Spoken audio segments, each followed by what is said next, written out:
নমস্কার বন্ধুরা, আমি রুনা। আমার এই পাঁচফোড়ন চ্যানেলে তোমাদের সবার অনেক ওয়েলকাম।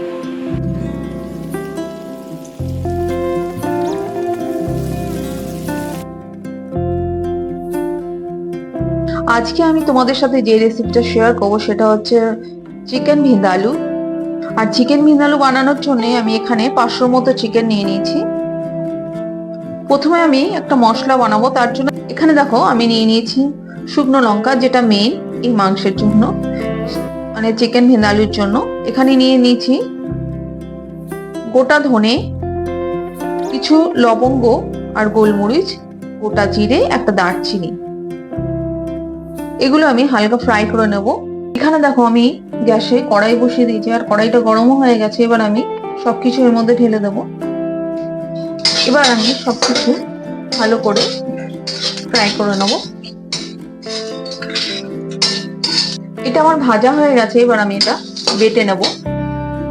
এখানে দেখো আমার মশলাটা বাটা হয়ে গেছে, আর এখানে আমি পোস্ত খানিকটা বেটে নিয়েছি।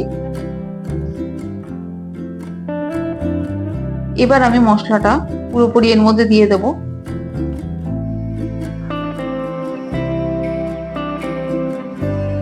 আর দিয়ে দেবো যে পোস্তটা বেটেছি সেটা। আর এর মধ্যে দিয়ে দেবো 1 চামচ আদা রসুনের পেস্ট।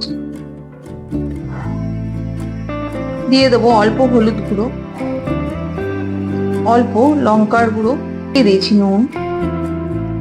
এবার আমি সবকিছু মেখে নেব। এখানে মাংসটা মশলার সাথে খুব ভালো করে মেশানো হয়ে গেছে। এবার আমি এটা 1 ঘন্টা ঢেকে রেখে দেবো।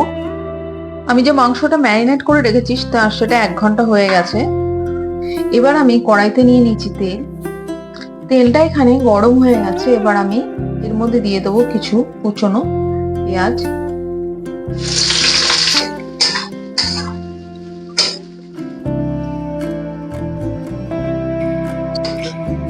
এখানে পেঁয়াজটা ভাজা হয়ে গেছে।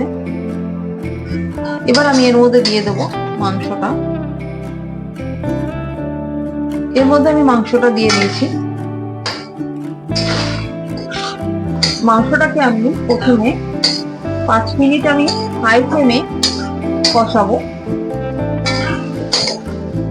এখানে আমি গ্যাসটা কমিয়ে মাংসটাকে একটা থালা দিয়ে ঢেকে দেবো।